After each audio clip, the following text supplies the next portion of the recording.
Have you ever woken up in the middle of the night, completely unable to move a muscle? Your mind is wide awake, screaming, but your body is frozen solid. It feels like a heavy weight is pressing down on your chest, making it hard to breathe. Most people would call this sleep paralysis, but in Thailand, they believe it could be something much more sinister. They call it Phi Am, the sleep demon. This isn't just an old wives' tale.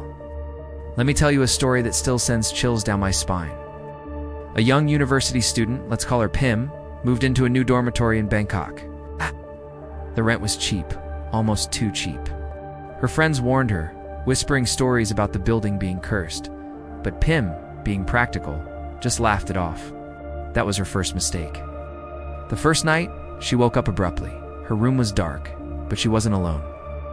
She was paralyzed, pinned to her bed. Crushing weight settled on her chest, and she struggled for every breath. She couldn't see anything clearly, just a dark, shadowy figure sitting on top of her.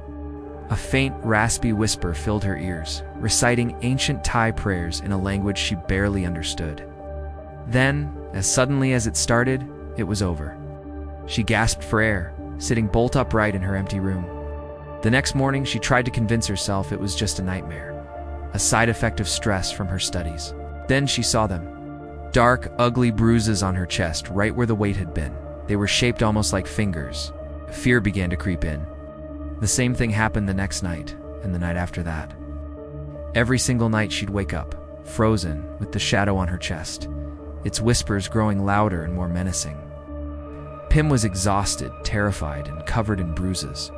She tried sleeping with the lights on, playing music, even placing a small Buddha statue by her bed, but nothing worked. The nightly visits continued, each one more intense than the last. On what would be her final night in that room, something changed.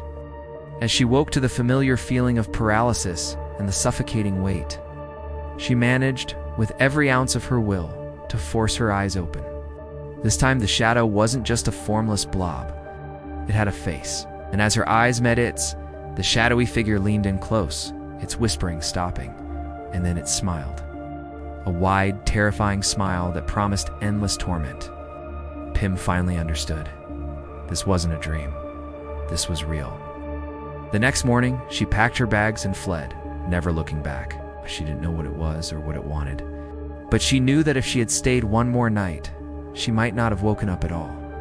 So the next time you wake up and can't move, ask yourself, is it just sleep paralysis? Or has Phi Am come to pay you a visit?